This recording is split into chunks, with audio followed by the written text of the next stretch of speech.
Hello, my name is Brant Hunt, and my channel simply is discerning what is true. Today is the 22nd day of February, I think. Let's make sure. Get ahead of myself here. That's correct. The 22nd day of February 2026. My talk today is going to be reading from a particular book called The Dialectic Imagination, History of the Frankfurt School by Martin J. I happened to be looking at something, trying to see if I could find something yesterday evening, and I found this book late. And I said, well, this is interesting. This is something I'd like to learn a little bit more about the Frankfurt School, since it's been kept in a quote unquote hush hush type of deal. And who are these people who are suddenly have enormous impact upon us? But I first want to tell you a little bit about Martin J. and who he is. He was born May 4th, 1944. Is American intellectual historian. Interesting, isn't it? Intellectual historian whose research interests connect history with Frankfurt School, the critical theory, the social theory, cultural criticism, visual culture, and historiography. He's a Sidney Hallman Erkman's Professor of History Emeritus at University of California at Berkeley, where he has taught for 45 years, co-founded by Julia Butler. The designated emphasis in critical theory, 2007 to 2016. He was elected to the American Academy of Arts and Science in 1996 and the American Philosophical Society in 2019.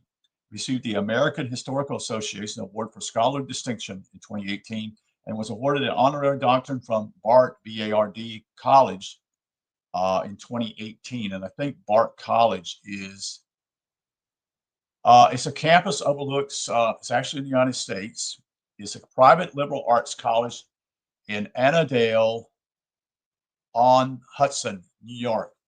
The campus overlooks the Hudson River and the Catskill Mountains within the Hudson River Historical District and is a national historical landmark. I never even heard of the college, to be honest with you. So, conferences on his work were held at the University of Wrocław, which is in Poland, the University of California at Berkeley in 2016, but the one in Poland was in 2010. He's also spoken in Kyoto in 2018, Queen Mary's College in London in 2018, and the University of Pennsylvania in 2024.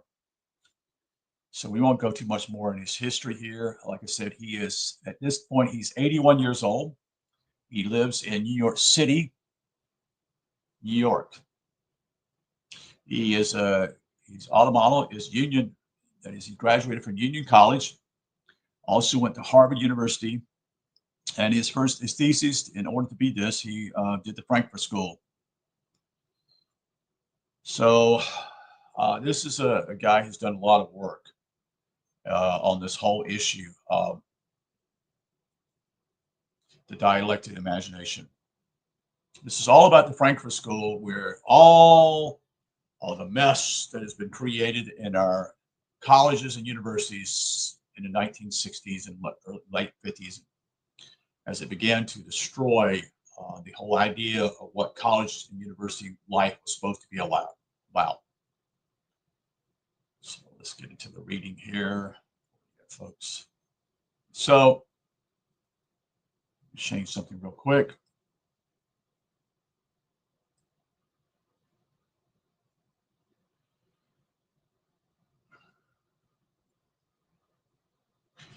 The author is grateful for permission to quote from the following previous copyright works. So these are from, all these people are basically from the Frankfurt School. And they transferred into America and have basically destroyed our educational system. The Authoritarian Personality by T.W. Adorno. Prisms, P-R-I-S-M-S, by Theodore W. Adorno. Illuminations by Walter Benjamin. Politics, Law, and Social Change. Select the essays of Kuchheimer, edited by Friedrich S. Berling and Karl L. Schell. The Intellectual Migration, Europe and America, 1930 and 1960 by Donald Fleming and Bernard Bailhac. Escape from Freedom by Eric Fromm.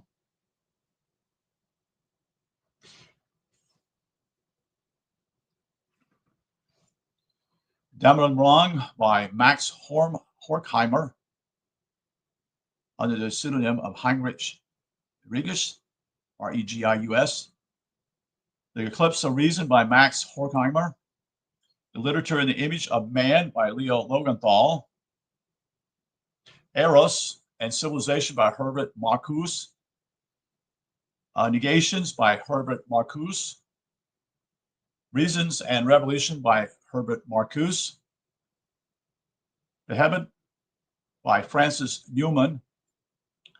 The Democratic and the Authoritarian State by Franz Newman.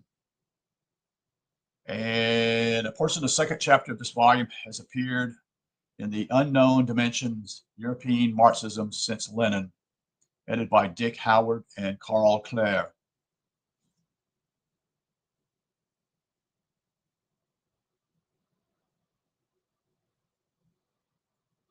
Again, this is from a gentleman named Martin J.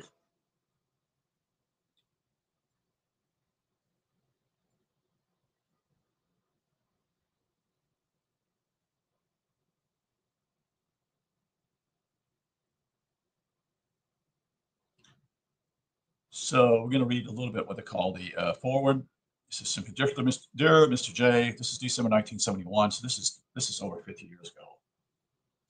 I've been asked to write a foreword to your book on the history of the Frankfurt Institute of Social Research. Reading your interesting work does not permit me to refuse this request. However, the condition of my health limits me to this short letter form, which should now serve as a foreword. First, my thanks are due you for the care which is demonstrated through all the chapters of your work. Much will be preserved, which will be forgotten without your description. The work to which the Institute devoted itself before its immigration from Germany. One thinks of Friedrich Pollock's book called The Experiments in Economic Planning in the Soviet Union from 1917 to 1927, or the subsequent published collective work, Authority and Family, meant something new in comparison to the then official educational system. It meant the ability to pursue research for which a university still offered no opportunity. Enterprise succeeded only because, thanks to the support of Hermann Welt and the intervention of his son, Felix, a group of men interested in social theory and from different scholarly backgrounds came together with the belief that formulating the negative in the epoch of transition was more meaningful than academic careers. What united them was the critical approach to existing society. Already near the end of the 20s, certainly by the beginning of the 30s, we were convinced of the probability of a national socialism victory, as well as the fact that it could be met only through revolutionary actions. In other words, the action simply was to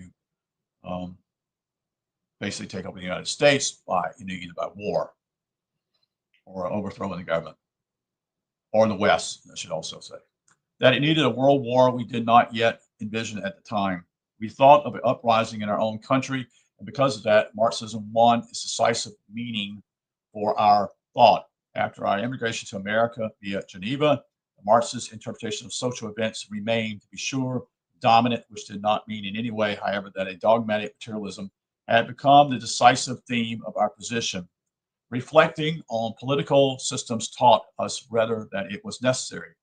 As Adorno has expressed it, quote, not to think of claims to the absolute as certain and yet not to deduct anything from the appeal to the emphatic concept of the truth, end quote. End quote. The appeal to an entirely order, then this world had primarily a social philosophical impetus. It led finally to a more positive evaluation of certain metaphysical trends. Because the empirical, that is, quote, whole is the untruth, end quote. This is from, quote, I guess, from Adorno. The hope that earthly horror does not process the last word is, to be sure, a non-scientific wish. Those who were once associated with this institute, as far as they are still alive, We'll certainly be thankful to you for recognizing in your book a history of their own ideas. I feel obliged also in the name of the dead, such as Fred Pollock, Theodore W. Adorno, Walter Benjamin, Franz Humann, and Otto Kirchheimer, to express to you, dear Mr. J, a knowledge and gratitude for your work. Cordially, Max Horkheimer. That's spelled Horkheimer.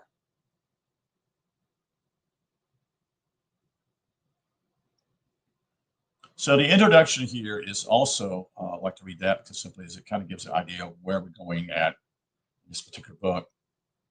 This again is from the Dialectic Imagination. The introduction. It has become a commonplace in the modern world to regard the intellectual as estranged or maladjusted and discontented. Far from being disturbed by this vision, however, we have become increasingly accustomed to seeing our intellectuals as outsiders, gagflies, marginal men, and the like. The word alienation, end quote, indiscriminately used to signify the most banate of dyspepsy, as well as the deepest of metaphysical fears, has become the chief phrase of our time. For even the most discerning of observers, reality and pose have become difficult to distinguish. To the horror of those who can genuinely claim to have suffered from its effects, alienation has proved a highly profitable commodity in the cultural marketplace. Modernism, art with its dissonance and torments, to take one example, has become the stable diet of the increasingly voracious army of cultural consumers who know good investments when they see them. The avant-garde, if indeed the term can still be used, has become an honored ornament of our cultural life, less to be feared than defended. The philosophy of existentialism, to cite another case, which scarcely a generation ago seemed like a breath of fresh air, has now disintegrated into a set of easily manipulated cliches and sadly hollow gestures. This decline occurred, it should be noted, and because analytical philosophers exposed the meaninglessness of its categories, but rather as a result of our cultural uncanny ability to absorb and diffuse even in its most uncompromising opponents. And finally, to mention a third example is all too evident in 1972, a few short years after the much ballyhoo birth of alleged countercultural that the new infinite, if not strangled in the crib, had proven easily domesticated in the ways of its elders. Here too, the mechanism of absorption and cooperation have shown themselves to be enormously effective. Results of all this is that the intellectuals who take their critical functions seriously have been presented with an increasingly rigorous challenge to outdistance the cultural capacity to numb their protests. One response has been an ever more frantic flight into cultural extremism, a desire to shock and provoke by going beyond what had previously been the limits of cultural tolerance. These limits, however, have demonstrated a elasticity for far greater than anticipated, as yesterday obscenities are frequently transformed into today's Brahmans. With the insufficiency of a purely cultural solution in mind, many critical intellectuals have attempted to integrate their cultural protests with its political counterpart. Radical political movements, characteristic of the left, have continued to attract discontented intellectuals in our own time, as they have done traditionally in years past. But this alliance has rarely proven an easy one, especially when the realities of left-wing movements in power have become too ugly to ignore. Consequently, the ebb and flow of radical intellectuals to and from various leftist allegations have been one of the constant themes of modern intellectual history.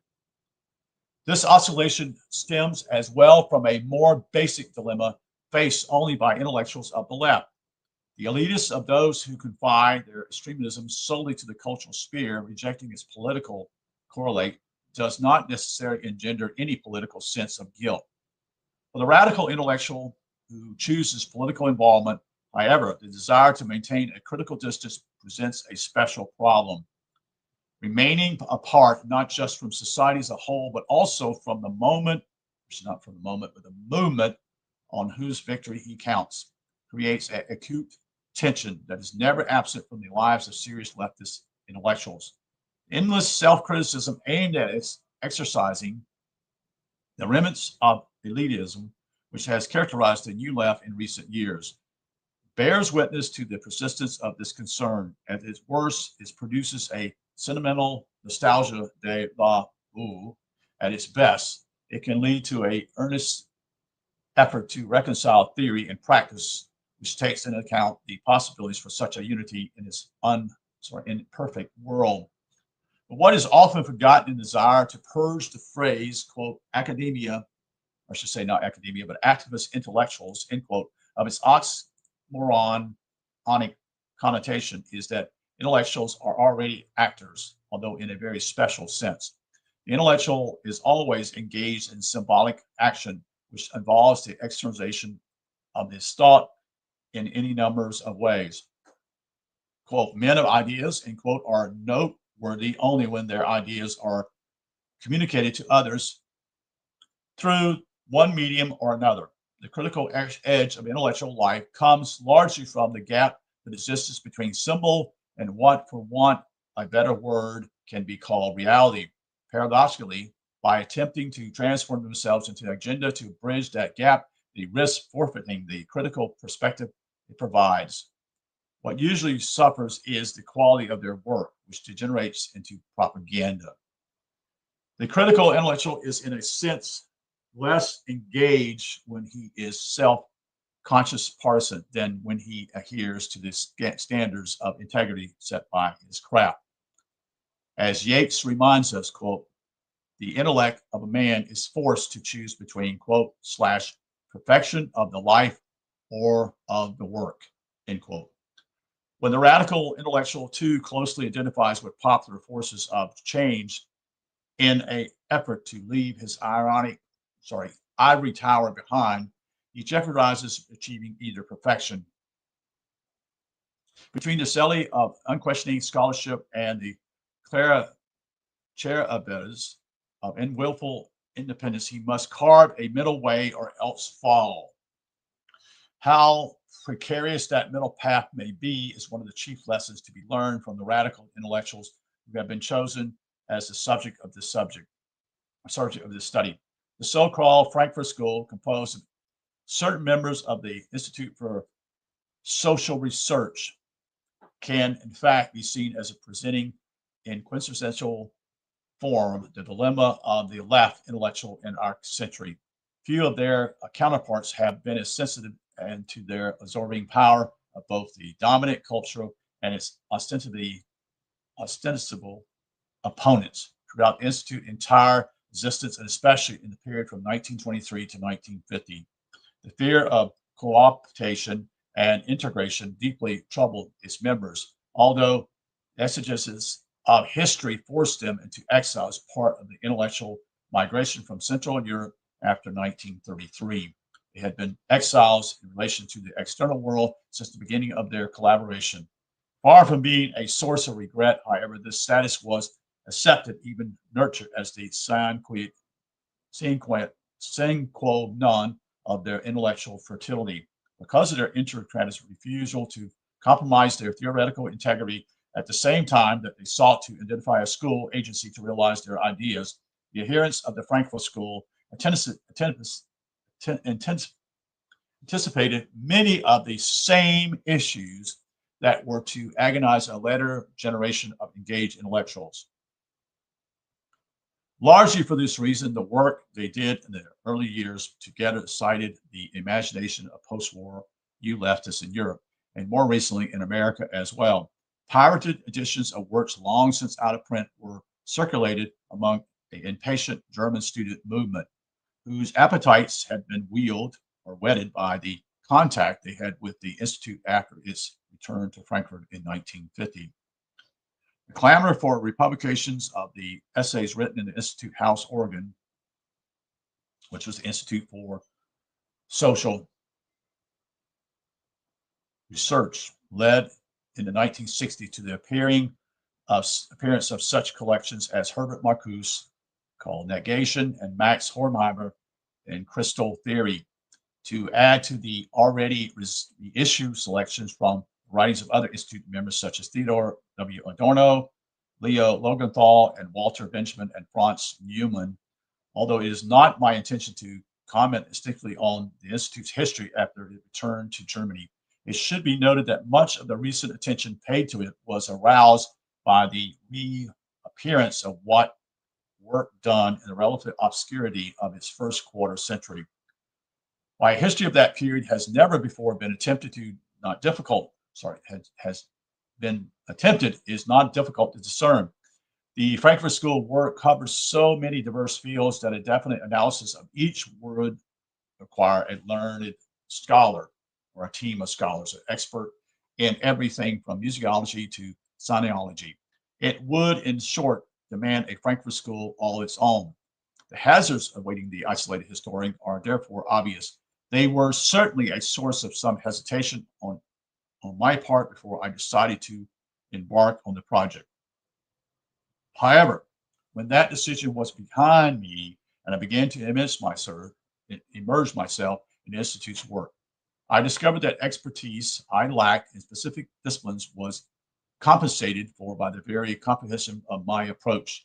For I came to understand that there was a central coherence in the Frankfurt School of thought, a coherence that affected almost all of its work in different areas. I soon learned that Erich Fromm's discussion of the Massachusetts, sorry, I missed that one, Massachusetts, or Massiosum, character, and Leo Loganthar's treatment of the Norwegian novelist Kurt Holmsen eliminated one another. That Theodore W. Adorno critique of Stravinsky and Max Horkheimer refutation of Schiller's philosophical anthropology were intimately related. That Hermann Marcuse's concept of one-dimensional society was but was predicated on Frederick Pollock's model of state capitalism, and so on. I also discovered that even when conflicts over issues did develop, as they did, for example, between Fromm and Horkheimer or Pollock and Newman, they were articulate with a common vocabulary, I should say, and against a background of more or less shared assumptions. An overview of the Institute's developments, despite the superfluence it might entail, or certain questions, thus appeared a justifiable exercise. We're not going to go any further than that, because I'm just because it's already in here. It's like two more lines, and let's get to the book. So the people who are involved here are, these are major players. These are all major players in their certain fields. Max Horkheimer, Herbert Marcuse, Theodore W. Adorno, Erich Fromm, Karl Withvogel, Paul Massing, Ernest Schaeffer, Olga Lang, Gerhard Meyer, M.I. Finley, and Joseph and Alice Meyer Horkheimer. Marcuse, Fromm, and Withvogel also took the time to comment on sections of the manuscript after its completion as a doctoral dissertation in history at Harvard.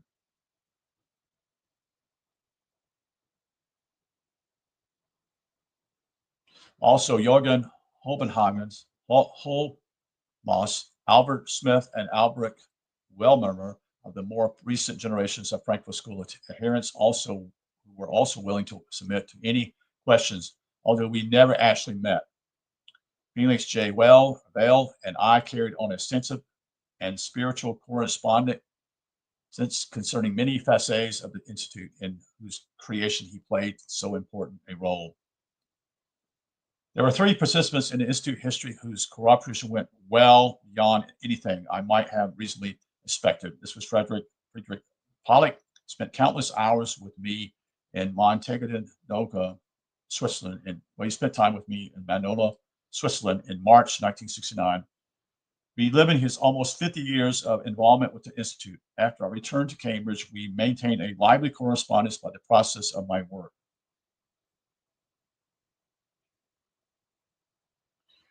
So I want to get into the work here, the dialectic of imagination. This is the foreword. the creation of the Institute for Social Reform and its first Frankfurt years. One of the most far-reaching changes brought by the First World War, at least in terms of its impact on intellectuals, was the shifting of the socialist center of gravity eastward, the unexpected success of the Bolshevik Revolution, in contrast to the dramatic failure of its Central European imitators, created a serious dilemma for those who had previously been at the center of European Marxism, the left-wing intellectuals of Germany. In rough outline, the choices left in them were as follows. First, they might support the moderate socialists and their freshly created Weimar Republic, thus eschewing revolution and scorning the Russian experiment. Or second, they could accept Moscow's leadership, join the newly formed German Communist Party, and work to undermine the Weimar bourgeoisie compromise. Although rendered more immediately by the war and rise of the moderate socialists to power, their alternates in one form or another had been at the center of socialist controversies for decades. The third course of action, however, was almost entirely a product of the radical disruption of Marxist assumptions, a disruption brought about by the war and its aftermath. This last alternate was the searching re-examination of the very foundations of Marxist theory, with the dual hope of explaining past errors and preparing for future within. This began, as I said within, I meant to say action. This began a process that inevitably led back to the dimly led regions of Marxist philosophy, a philosophical past. One of the crucial questions raised in the ensuing analysis was the relation of theory to practice, or more precisely to what becomes a familiar term in the Marxist lexicon, praxis, P-R-A-X-I-S. Loosely defined, praxis was used to design a kind of self-creating action which differed from the externally motivated behavior produced by forces outside man's control.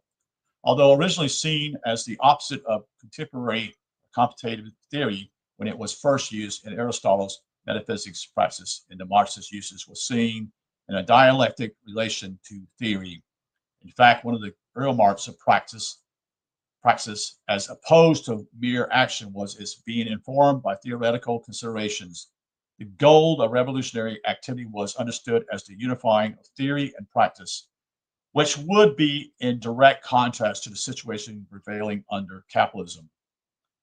How problematic that goal, in fact, was becoming increasingly clear in the post-war years, when for the first time socialism government were in power.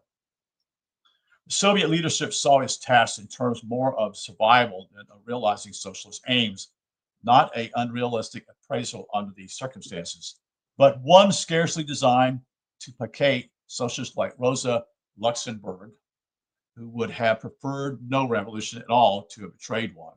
Although from a very different perspective, the socialist leadership in the Weimar Republic also understood the most imperative goal to be the survival of the new government rather than the implementation of socialism. The trade union consciousness, which Karl Schwarzkopf has shown permeated its ranks well before the end of the Second Reich, meant the squandering of what opportunities there might have been to revolutionize Germany's society. The split that divided the working class movement in Weimar between a Bolshevik Communist Party, the KPD, and non-revolutionary Socialist Party, the SPD, was a sorry spectacle to those who still maintained the purity of Marxist theory. Some attempted a rapprochement with one faction or another, but as demonstrated by the story of George Lukács, who was forced to repudiate his most imaginative book, History and Class Consciousness, shortly after its appearance in 1923. This often meant sacrificing intellectual integrity on the altar of party solidarity. When, however, personal inclinations led to a greater commitment to theory than to party, even when this meant suspending for a while, unifying of theory and praxis. This results in terms of theoretical integration to be highly fruitful. It will be one of the central contentions of this work that the relative autonomy of the men who comprise the so-called Frankfurt School of Institute for Social Research although entailing certain disadvantages, was one of the primary reasons for the theoretical achievements produced by their collaboration. Although without much impact in Weimar, and with even less during the period of exile that followed, the Frankfurt School was to become a major force in the revitalization of Western European Marxism in the post-war years. In addition, through the sudden popularity of Herbert Marcuse in the America of the late 1960s, the Frankfurt School critical theory has also had significantly influence on the new left in this country. From its very beginning, independence was understood as a necessary prerequisite for the task of theoretically innovation and unrestrained social research. Fortunately, the means to ensure such conditions were available. The idea of an institutional framework in which these goals might be pursued was conceived by Felix J. Weil in 1922. Weil was the only son of the German-born grain merchant Hermann Weil, who had left Germany around 1890 for Argentina and made a sizable fortune exporting grains back to Europe.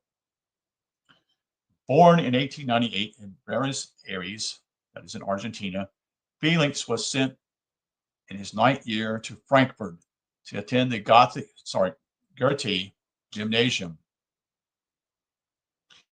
and ultimately the newly created university in that city, except for the important year in Tübingen in 1918 and 1919, when he first became involved in a left-wing cause at the university. Weil remained at Frankfurt until he took his doctoral magna cum laude in political science. His dissertation on the practical problems of implementing socialism was published in a series of monographs edited by Karl Korausch, who had been one of the first to interest him in Marxism. Drawing upon his own considerable funds inherited from his mother, as well as his father's wealth, Bell began to support a number of radical ventures in Germany. The first of these was the Marxist Work Week, which met in the summer of 1922 in Thüringen. Quote, its purpose, end quote, according to Weil, was to, quote, hope that the different trends in Marxism, if it afforded an opportunity of talking it out together, could arise at a, quote, true, end quote, or, quote, pure Marxism. Among the participants at the week-long session were Lukatis, Karl Koresh, I should say, Richard Sorek, Frederick Pollock, Karl Withfocko, Bella Forgareska, Karl Schumacher, and Konstantin Zekin, the younger of the two sons of the well-known socialist leader, Clara Zetkin. Helge Grumenpes, then married to Julian Grumenpes as editor of the Communist paper, later to Gerhard Eiserfer, and then to Paul Massigan, and several wives, including Koresh, who was Heidi and Rose and Christine and Kate. Much of the time were devoted to a discussion of Koresh's yet unpublished manuscript, quote, Marxism and Philosophy, end quote. Quote, the EMA, end quote, Weil wrote, was entirely informal, composed only of intellectuals, and had not the slightest factual intentions of her own result. Expectation of the second Marxist Work Week came to naught when a more ambitious alternative took its place. With the encouragement of several friends of the University of Frankfurt, Weil's idea of a more permanent institute, which he had conceived during the EMA, became increasingly clarified. One of those friends, being Friedrich Pollock, had participated in the discussion in Neumann. Born in 1894 in Freiburg, the son of an assimilated Jewish businessman, Pollock had been trained for a commercial career before serving in the war. After his end, no longer interested in business, he became a student of economics and politics at the University of Munich, Freiburg, and at Frankfurt. He was granted a doctoral in 1923, summa cum laude, from the economics department at Frankfurt, with a thesis on Marxist monetary theory. Before the war, in 1911, Pollock had become friends with Max Horkheimer, who later was to emerge as the most important figure in the Institute's history, and who now lent his voice to Pollock's in supporting Bell's plan for an Institute of Social Research. Horkheimer, Pollock's junior by 9 months, was born in 1895 in Stuttgart. At the urging of his father, Moritz, a prominent Jewish manufacturer, he too had had commercial training before entering military service. Horkheimer accepted the advice of his father on such matters as extended visits to Brussels and London, which he took with Pollock in 1913 and 1914 to learn French and English. But at no time were his interests solely those of aspiring businessman. There is clear evidence of this in the series of novels he wrote but left unpublished, in brackets, during this period in his life. After 1918, he sought more disciplined intellectual training at the same 3 universities attended by Pollock. Initially working in psychology under the direction of Gustave Geb, he was diverted into another field after news reached Frankfurt at a project comparably to the one in which he was engaged and recently been completed elsewhere. The new field was philosophy, and his new mentor was Hans Cornelius. Although Cornelius never had any of this direct connection with the Institute, his influence on Horkheimer and his friends was considerable, which will become apparent when the elements of critical theory are discussed in the next chapter. In 1922, Horkheimer received his doctoral summa cum laude under the Cornelius, the direction with a thesis on Kant. He was habitate. 3 years later, with another critical discussion of Kant's work, and gave his first lecture at Pradoseum in May of 1925 on Kant and Hegel. You know, these are very important people in philosophy. If you haven't heard about him, you probably need to read a little bit about him. Horkheimer's relationship to Pollock was one of the cornerstones of the Institute, and it merits some comment here. An insight into can be gleaned from a passage to look at Marcuse' autobiography. Marcuse, no relation to Herbeck, was the drama critic for a Frankfurt newspaper in the mid-20s when Cornelius brought his 2 young protégés to his office. They were, quote, attractive man, Max Horkheimer, overflowing with warmth, and his reserved, externally austere friend, Fritz Pollock. But one also saw in him a little of what was being guarded behind the reserve, end quote. Among the qualities in Pollock, which Marcuse might have alluded to, was a self-effacing, unquestionably loyalty to Horkheimer, which marked their friendship for the 60 or so years of its duration until Pollock's death in the winter of 1970. With only brief interruptions, the two remained in close proximity for all of their adult lives. Pollock took the role of pragmatic, prudent realism, often arranged the mundane details of their lives to allow Horkheimer the maximum time for his scholarly pursuits. As a child, Horkheimer was highly protective, and during the mature years of Pollock, often served as a buffer between him and a harsh world. Horkheimer, so one observed recall, was also moody and temperamental. Pollock, in contrast, was steady, even obsessive. The commentary of their personalities was one of the source of the Institute's success. That Pollock's own scholar career suffered to some extent was a price he seemed willing to pay. In the 20s, to be sure, that was a result that was difficult to perceive.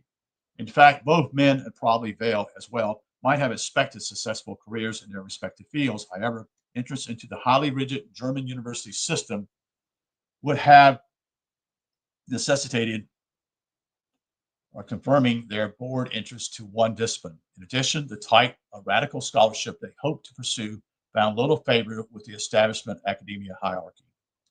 Even the non-Marxist but unconventional Cornelius was very much an outcast among his colleagues. Accordingly, Vail's ideas of the independently endowed institutions for social research seemed an excellent way to bypass the normal channels of university life. Such topics as the history of the labor movement and the origins of anti-Semitism, which were neglected in the standard curriculum of German higher education, could be studied with a thoroughness never attempted before. Hermann Vail Felix Fowler, was approached with a plan and agreed to initial endowment provided a yearly income of 120,000 marks. That is the equivalent of $30,000 after the inflation had ended. The value of this income has been estimated by Pollock as 4 times what it would be in 1970. It took approximately 200 marks or $50 a month to support an unmarried assistant at the Institute. In time, the initial grants were supplemented by additional capital gifts from Vail and other sources. To my knowledge, however, there is no evidence to indicate any political contributors, although allegations to this effect were sometimes made by the Institute detractors in later years. In any event, Vail gifts, though not enormous, did permit the creation and maintenance of an institution whose financial independence proved a great advantage throughout its subsequent history. So you see that basically this guy was very key in allowing them to, quote unquote, do their thing, to do their studying, since that the other schools were not going to be so fond of. Now remember, this is also not, it's going to be, eventually Germany's going to enter the war here. Now I don't know, after the war, there is enormous inflation that takes place in Germany after the war and the loss by the Germans in the war. It was a crushing defeat.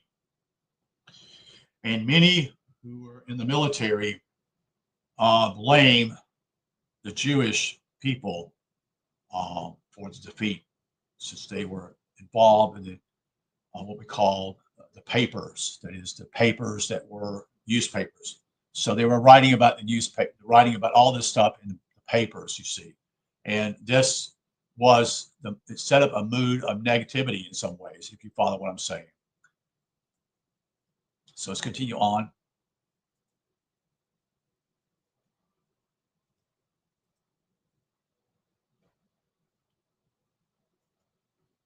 Let me change this thing back out.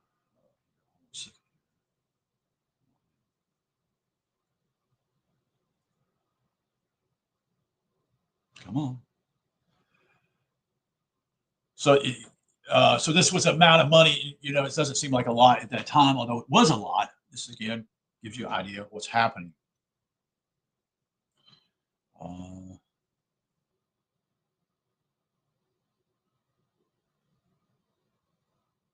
So, although independence both financially and intellectually was the goal of the foundation, with the founders, they thought it prudent to seek some affiliation with the University of Frankfurt, itself only recently established in 1914, so it's a newly established college. The original idea of calling it an Institute for Marxism, or Institute as it was called, was abandoned as too provocative, and a more nicer alternate was sought, not for the last time in the Frankfurt School's history. The suggestion of the Education Ministry to call it the Dialectical Institute of Social Research was declined by Vail, who, quote, wanted the institute to become known and perhaps famous due to his contributions to Marxism as a scientific discipline, not due to the founder's money. In other words, he didn't want his money to be a part of that. He didn't want his name on it. That's what I gathered. He wanted it, you know, such and such. So he rejected that. It was declined to call it simply the Institute for Social School. You know, they also refused to habilitate himself and become we call a private docent, or to consider the possibility of further academic advancement leading to the directorship of the institute. Became, quote, countless people would have been convinced that I, quote, bought myself this position, or later the chair. So he doesn't want that pardon either. Holding a chair as a governmental salary full professor at the university was, in fact, a stipulation for the directorship of the institute, and spelled out in the agreement reached from the Minister of Education. Vail proposed a candidate as economist from the Technik Hochschule in Aachen, Kirk Albert Gerlach. Vail himself retained control of the school, Society of Social Research, the institute's financial and administrative body. Gerlach shared with the Institute founders an aesthetic and political distaste for bourgeoisie society. He had cultivated the former through connections with the Stefan George circle and then later through an acquaintanceship with the Fabians, gained during several years of study in England. So there's the connection a little bit here, if you know anything about the Fabians. That would be probably Sydney and Beatrice Webb.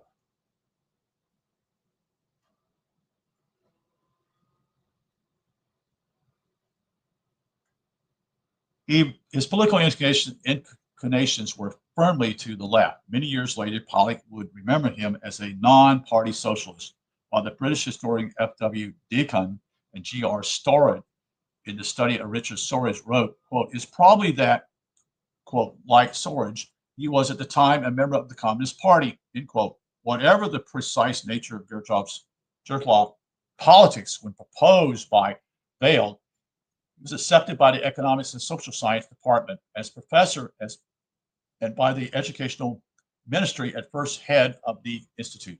In early 1922, Gertloff wrote a, quote, memorandum on the foundation of the Institute of Social Research, end quote, in which he stressed the synoptic goal of the Institute. Shortly thereafter, it was announced that he would deliver a series of inaugural lectures on anarchism, socialism, and Marxism.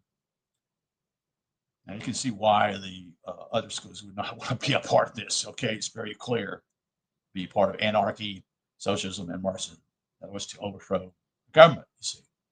But the lectures were never given, you see. For in October 1922, Gertloff suddenly died of attack of diabetes at the age of 36. He left his library of 8,000 volumes to Bell, who passed it on to the Institute. 8,000 volumes? Wow. The search for a successor focused on an older man who would serve as the interim director until one of the younger founding members was old enough to acquire a chair at the university. The first possibility was Gustav Meyer, the noted historian of socialism and the biography of Engels. But the negotiation founded, as Meyer remembers it, on the demands made by Bell, whom he later dismissed as the aristocratic communists, for total control over the Institute and intellectual life. So in other words, he wanted to control it all, everything. If this was true, Bell's insistence was certainly short-lived, for the next candidate who actually got the position asserted his own domination very quickly. Bell's influence on intellectual questions appears, in fact, never to have been very great. So the new replacement after Gertloff passed away was Karl Grunberg, who was persuaded to leave his post as professor of law and political science at the University of Vienna to come to Frankfurt. Grunberg had been born in Romania in 1861 of Jewish parents, but later converted to Catholicism to assume his chair at Vienna. He studied jurisprudence from 1881 to 1885 in the Austrian capital, where he subsequently combined a legal and academia career. In 1909, he became professor at Vienna, and in subsequently year began editing the archives for the history of socialism and the workers' movement, popularly known at that time. Politically, Grunberg was a avowed Marxist who had been called, quote, the father of Austro-Marxism, end quote, by one observer. This characterization, however, has been disputed by the historians of that movement, who have written that it was true only, quote, insofar as the representative of Austro-Marxism were his students at the University of Vienna, but not in the sense that Grunberg himself can be counted among the Austro-Marxists, since his work had a primary historical character and was not devoted to achieving a unity of theory and practice. Grunberg's relative indifference to theoretical questions seemed to have been persistent after his coming to Frankfurt. Although his journey did contain occasional theoretical articles, such as Karl Barash's important one called Marxism and Philosophy in 1923, and George Lukács' critique of Moses Hess 3 years later. It was primarily devoted to historical empirical studies, usually grounded to a rather undialectic mechanicism, Marxism in the Engels Koski tradition. Vail-Owen's theoretical interests were never very different, and Grunberg was certainly in agreement with the goal of an interdisciplinary institute dedicated to a radical dissection of bourgeoisie society. So the problem of Gerlach successor was satisfactorily resolved by the time the institute was ready to begin operations. Grunberg, as might be noted in his passing, was the first avowed Marxist to hold a chair at any of the German universities. Say that again, folks. He's the first avowed Marxist to hold a chair at a German university. That's totally radical at that time. The official creation of the institute occurred on February 3rd, 1923, by a decree of the Education Ministry, following an agreement between it and the School for Social Change, accepting a invitation by Professor Drebmann of the Senckenberg Museum of Natural Science to use its halls as a temporary home. The institute immediately began to function, as Vail remembers it, among open, moving boxes filled with books on impoverished, what we call improvised desks made of boards, and under the skeleton of a giant well, Diplodocus and its Thyrosaurus. So these guys were using, basically, if I could understand this, I'm going to guess this, I'm just guessing what the desks were like, was a board with probably what we call the Charlie horses, that we call them in the South. These little things, these triangle things, and that's what construction workers use in order for them to use a skill saw. See, so they didn't have what I call real desks. In other words, they were really basically pretty poor here. They didn't have a lot of money to throw away. In March of 1923, construction of a building to house its operations at Victoria Allee, near the corner of Brockhammer Laustenstrasse on the university campus was begun. Franz Roche, Vail's choice as architect, designed a spare cube-shaped 5-story structure in the new objectivity style, then becoming fashionable in avant-garde Weimar circles. In later years, the irony of the institute being housed in a building whose architecture reflected the spirit of sober, quote, objectivity, end quote, that critical theory so often mocked. I wonder if that's some of the buildings that are what we call ugly ones. I don't know. Speculating there. So, that critical theory so often mocked was not lost on its members. Nevertheless, its 36-seat reading room, 16 small workrooms, 4 seminar rooms with 100 places, and a library with space for 75,000 volumes served the young institute well. On June 22nd, 1924, the institute freshly completed building was officially open. So this took how many years to build this thing? Wow, less than a year. No, a little over a year. March 1923, so June, so basically probably 15 months.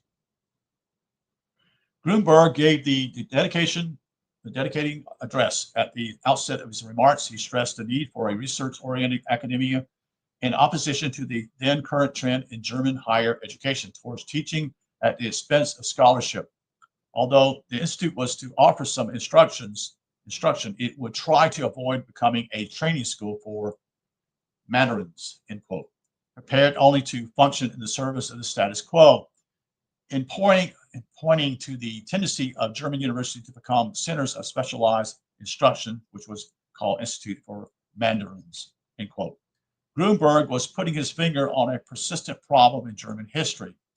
More than a century before, Wilhelm von Humboldt had attempted to draw a line between the, quote, universities, end quote, devoted to practical training and, quote, academias, end quote, fostering pure research. Over the years, however, the critical academy had been clearly shunned aside by the adjustment-oriented universities as the model for German higher education. The Institute, from its inception, was dedicated to countering this trend.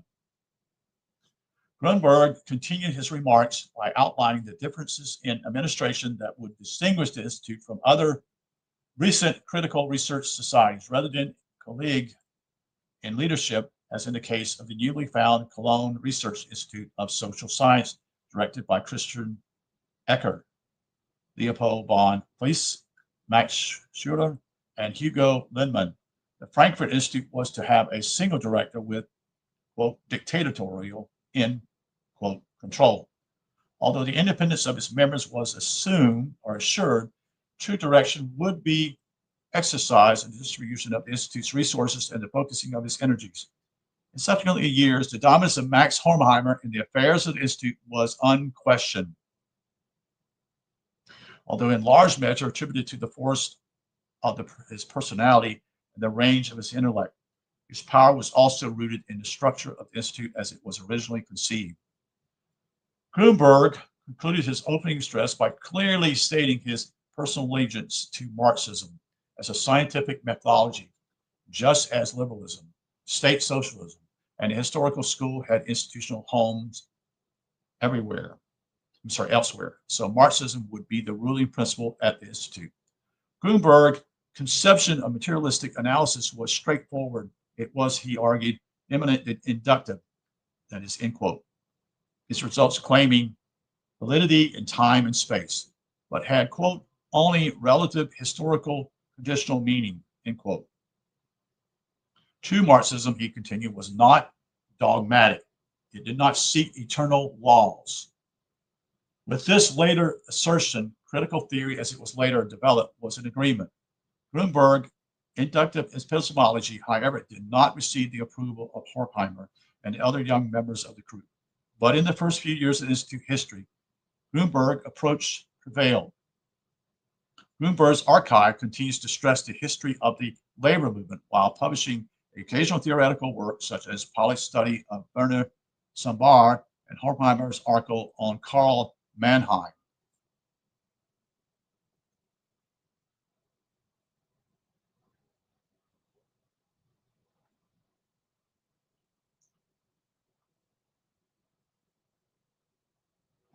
The tone of the Grunberg years, a tone very different from that set after Horkheimer replaced him as director, was captured in a letter sent by a student at the Institute, Oscar H. Swift, to the American Marxist Max Eastman in 1927.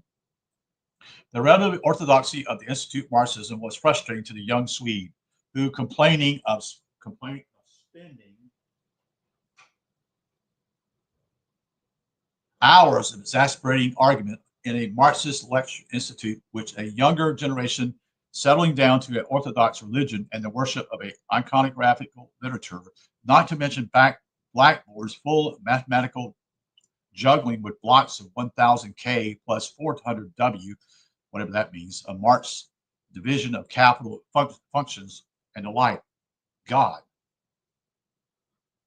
The hours I spent listening to the debates of seminaries and student circles on the Hegelian dialectic with not a single voice to point out that the problem can no longer be solved, if they ever were, by means of straw splitting, philosophically, conceptions.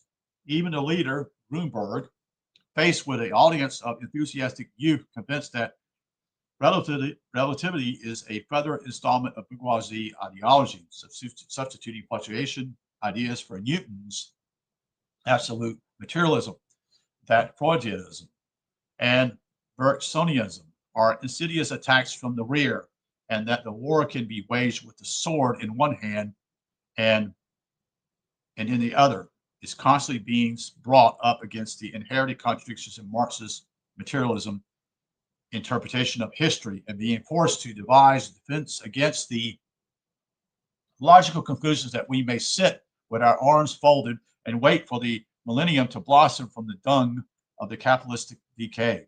The fact is that the economy determinism cannot produce either fighting or creative forces, and there will be no communism if we have to rely for recruits on their certainties of cold, hunger, and low wages. Ultimately, the Swede, in patience with the unimaginative Marxism of Grunberg's years, was to be shared by the Institute's later leaders who were to comprise the Frankfurt School, But during the 20s, little theoretical investigation occurred at what the students were to call the Café Marx, end quote. Symptomatic of its position were the close ties it maintained with the Marx Engels Institute in Moscow under the direction of David Ranzoma, and photostatic copies of unpublished manuscripts by Marx and Engels brought over weekly by courier from the SPD Berlin headquarters and forwarded then to Moscow, where they were included in the collected works, the famous Mega Marx Engels Historical the school. At the same time, the Institute began to assimilate a group of young assistants with a variety of backgrounds and interests. The least important in terms of the Institute later developments, but one of the most fascinating individuals to be associated with it at any time was Richard Ike Sorge. The remarkable story of his espionage for the Russians in the Far East prior to and during the Second World War is too well known to require recapitulation here. Independent socialist and then communist after 1918, Sorge was also doctoral student at Gerlach's at Aachen. He combined his academic activities with such work for the party as illegal organizing of the rural mine, M-I-N-E, workers. In 1921, he married Gerlach's divorced wife, Christina, which surprisingly did not cost him the friendship of his professor. When Gerlach went to Frankfurt the next year, Sorge followed. After the sudden death of the Institute protege first director, Sorge remained with the group for a brief time and was given the task of organizing the library. It was a job he did not relish. When the party told him to come to Moscow in 1924, his obedience was uncomplicated by reluctance to leave Frankfurt.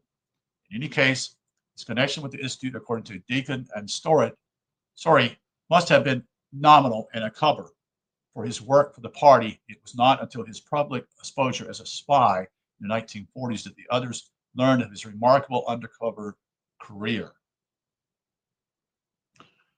Other assistants at the Institute, however, were openly involved with leftist politics, despite the official intention of the founding members to keep it free of any party affiliation. Karl Wittgenfogen, Franz Morakanal, and Julian Gumparts were all members of the Communist Party.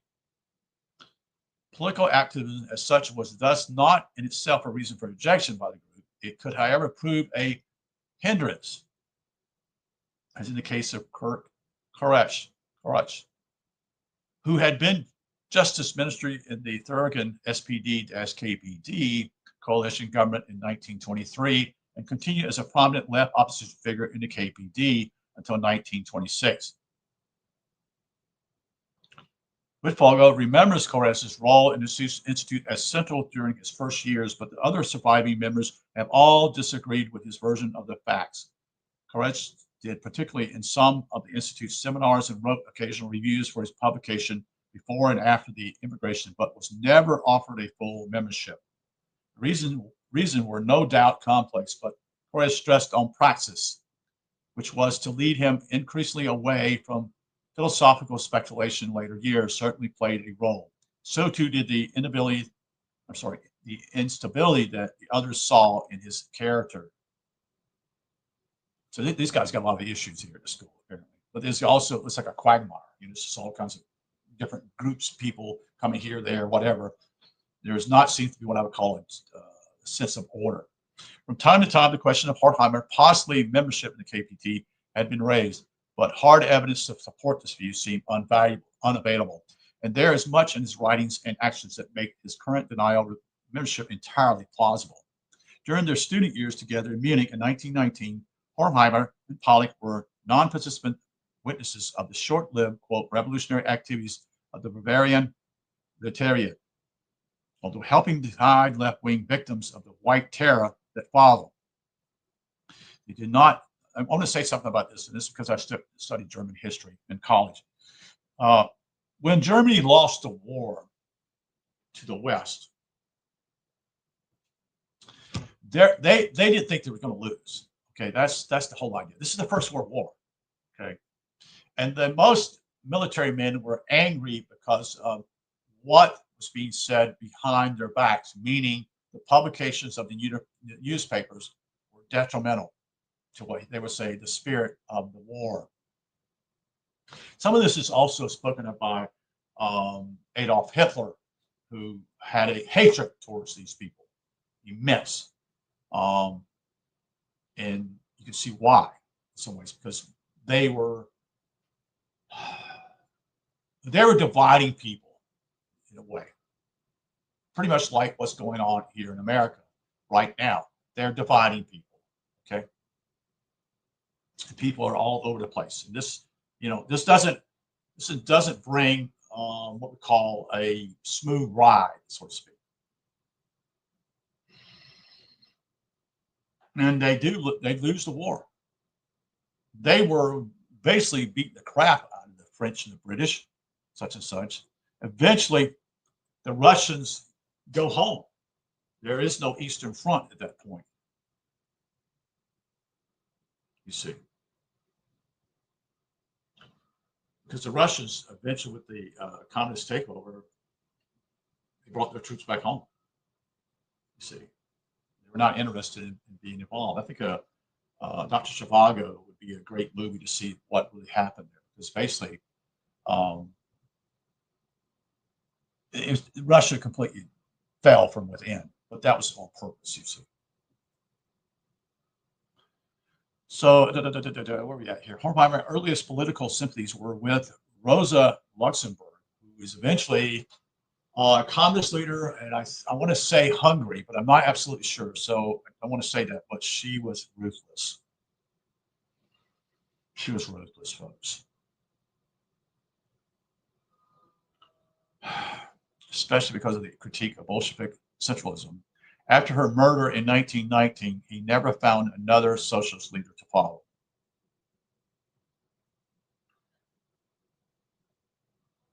One of the very few concrete political analysis Horkheimer wrote during the pre-emigration period, quote, the importance of the German working class, end quote, published in 1934 in a collection of aphorisms and short essays known as the word meaning both drawn in twilight dimmering. He expressed his reasons for skepticism concerning the various workers' parties, resistance of a split between an employed, integrated working class elite and the masses of outraged, frustrated, unemployed produced by capitalism in its current form. He argued had led to a corresponding dichotomy between a social democratic party lacking its motivation and a communist party crippled by its theoretical obstructionism. The SPD and too many, quote, reasons, end quote, the communists who often relied on coercion, too few. The prospect for reconciling their two positions, he concluded, pessimistically were contingent, in quote, in the last analysis on the course of economic process. In both parties, there exists a part of the strength on which the future of mankind depends, end quote. And no time, therefore, whether under Grunberg or under Horkheimer, was the institute to ally itself with a specific party or faction on the left. In 1931, one of the members characterized its relationship to the working class movement in these terms. It is a neutral institution at the university, which is accessible to everyone. Its significance lies in the fact that for the first time, everything concerning the workers' movement in the most important countries of the world is gathered of all sources, that is, Congress, meetings, minutes, party programs, statutes, newspapers, and periodicals. Whoever in the Western Europe wishes to write on the currents of the working movements must come to us, for we are the only gathering point for it, end quote. When the Institute did accept members who were politically committed, it was solely because of their non-political work. The most important of the activists in the ranks was Karl August Wittfogel, the son of a Lutheran school teacher. He was born in a small Hanoverian town of Wolfsdorf in 1896. Active in the German youth movement before the war, became increasingly involved in radical politics by his end. In November 1918, he joined the Independent Socialist Party, and 2 years later, his communist successor. Throughout the Weimar period, this is what's important now. Most people don't understand what happens here after the war in Germany. It's a total collapse. And this is also in the rise of Hitler. Okay. So throughout the Weimar period, this is when inflation goes completely ballistic. I mean, ballistic. It would probably be similar, if not, I don't even, we could compare it to Zimbabwe's inflation that took place years ago. And only a few years ago. This is probably 6 or 8 years ago, where the Zimbabwe money was totally worthless, completely worthless. They exchanged dollars. They had dollars, and that's how they, quote unquote, bought things. Okay. It was totally worthless in Zimbabwe, which was once formerly a great country called Rhodesia, who had enormous farming in the southern sector of southern Africa. In fact, they were the breadbasket of all of South Africa, southern Africa. How did I know this? Because I took a class on foreign policy dealing with southern Africa. Rhodesia was enormously wealthy.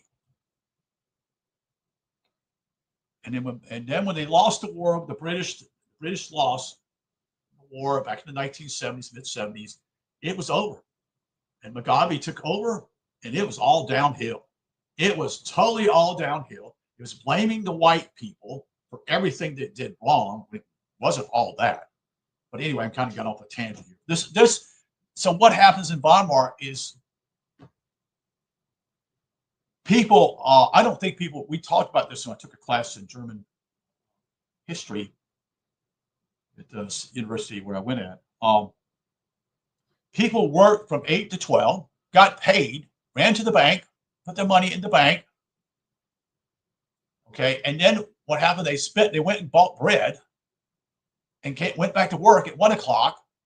Okay, and worked from 1 to 5 again, and got off work and got their money into the bank again, and then got money again to buy certain things, because inflation had changed dramatically from one part of the day to the next part of the day. People don't have a fucking idea what went wrong in Germany.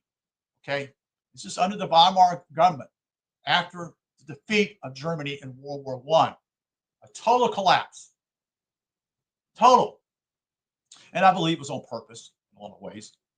People don't have an idea what happens when money becomes to the point it's totally worthless. It would actually be better for you to go to work. I think this is what they did. Some of them went to work and worked on a farmer's farm to get food. Food was far more valuable than the paper money they were getting. Or the what we call the workplaces. People don't have any idea what it's like. I'm afraid that's what's coming to here in America, though. You can see it. Throughout the Weimar period, he directed much of his considerable energy and party work. Okay, At the same time, his participation in Communist Party deepens. Foucault managed to pursue a vigorous academic career. He studied at Leipzig, where he influenced by Karl Lamprecht, at Berlin, and finally at Frankfurt, where Karl Grunberg agreed to direct his dissertation. He published studies of both bourgeoisie science and bourgeoisie society before turning to what was to become his major concern in later years, Asiatic study society. As early by 1922, Wittfogel had been asked by Gerlach and Bale to join the institute they were planning to open. It was not until 3 years later, however, that he accepted the offer. His wife was Rosa Schoenfeld, having already become one of the institute's librarians. Although his new colleagues respected Wittfogel, contributed to the understanding of what Marx has called the Asiatic mode of production, there seems to have been little real integration of his work with their own. On theoretical issues, he was considered naive by Horkheimer and the other younger members of the Institute who were challenging the traditional interpretation of Marxist theory. His approach was unapologetic positivism, and the disdain was clearly mutual. Symbolically of this was the fact that he had to review one of his own books in 1932 under the pseudonym of Karl Peterson, because no one else was interested in taking the assignment. Holy crap. In 1931, to be sure, his study Economic and Society in China was published under the institution auspices, but by then he had moved his permanent base of operations to Berlin. Here, among his many other pursuits, he contributed a series of articles on aesthetic theory dealing with the Linksschule, which had been characterized as the first effort to Germany to present the foundation principles of Marxist aesthetics, end quote. He continued, who in the 20s had written a number of plays performed by Piscator and others, developed a sophisticated Hegelian aesthetic, which anticipated many of Lucas's later positions. And this is going to be, I think his name is Gorgi Lukács, who's part of this later on. And the further mark of the isolation from the Institute's colleagues, that it seemed to have had no impact whatsoever on Lothar, Adorno, or Benjamin, the major aestheticism of the Frankfurt School. So, you see, this has been a bad choice again. So Horkheimer and his colleagues, Wolfar, appeared as a student of Chinese society whose analysis of what he later called, quote, hydraulic society or Oriental despotism. Quote, they encouraged, but as little else, he activism never found somewhat of an embarrassment. He was no less scornful of their political neutrality. He cannot be characterized as a member of the Institute inner circle, either before or after immigration. The same can be said even more emphatically of Franz Furquina. Born in 1900 in Vienna, Furquina was active in the Communist Party and the Communist Comintern from 1921 until his disillusionment in 1929. How he became part of the Institute's power place has proven difficult to ascertain, although it is probable that he was one of Gutenberg's proteges. His political involvement seemed to have been as intense as his former protege, and his scholar activity somewhat constrained. Most of his time at the Institute was spent probing the ideological changes that accompanied the rise of capitalism. The result was a volume into Institute series of publications released after some decade delay in 1934 as the transition from the feudal to the bourgeoisie worldview, end quote. Although now almost completely forgotten, it has invited favorable comparisons with Goldman's most recent, quote, The Hidden God, end quote. For Kenya, major argument was that the emergence of an abstract mechanical philosophy, best exemplified in the works of Descartes, was eminently connected to the rise of abstract labor in the capitalism system of manufacturing. The connection was not to be understood as casual in one direction, but rather as a mutual reinforcement. Soon after, an article appeared, and one of the critics of his works, his central thesis, the only public acknowledgement of his isolation from the others. The author of the piece was Hendrik Grossman, although a figure in Institute affairs from 1926 until 1940s, can himself be scarcely described as a major force in his intellectual development. Closer in age and intellectual inclination to Grünberg than to some of the younger members, Grossman was born in 1881 in Krakow, then part of the Austrian Dialectical. That's a group of people, I think it was a different group, of a well-to-do family of Jewish mine owners. Before the war, he studied economics at Krakow and Vienna. At the latter, with Bavark, and wrote, among other things, a historical study of Austrian trade policies in the 18th century. After serving as an artillery officer in the early years of the war, he held several posts with the Austrian administration in Lupin until the collapse of Habsburg's empire in 1918, which I believe that was part of the way of destroying that country. That's my talk. Choosing to remain a newly reconstituted Poland after the war, Grossman was asked to supervise the first statistical survey of its national wealth and was appointed chief of the first Polish census in 1921. The following year, became professor of economics in Warsaw, a post he held until the Helsinki government dislike of his socialists persuaded him to leave in 1925.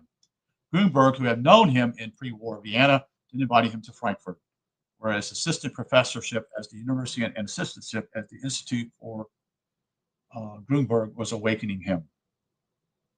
Enormous learned man with a prodigy knowledge of economic history, Grossman is remembered by many who knew him as the embodiment of the Central European academia proper. Meticulously and gentlemanlike, he had, however, absorbed his Marxism in the years when Engels and Kosku's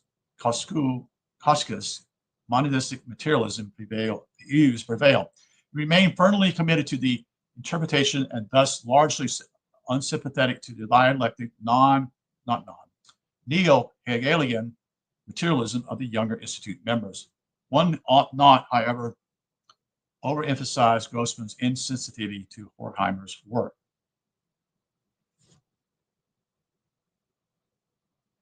And I'm going to stop at this point because I need a break. Yes, an hour and 21 minutes up in here. So anyway, I will stop here. This was just a preference, and I think it's gone a lot farther, and I should probably went into the book, I guess, better, but I kind of want to get this part out.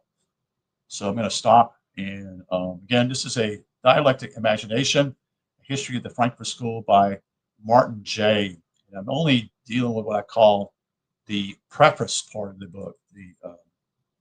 So I basically need to stop. So thank you for being here. Again, this is called The Dialectic Imagination, the History of the Frankfurt School by Martin J.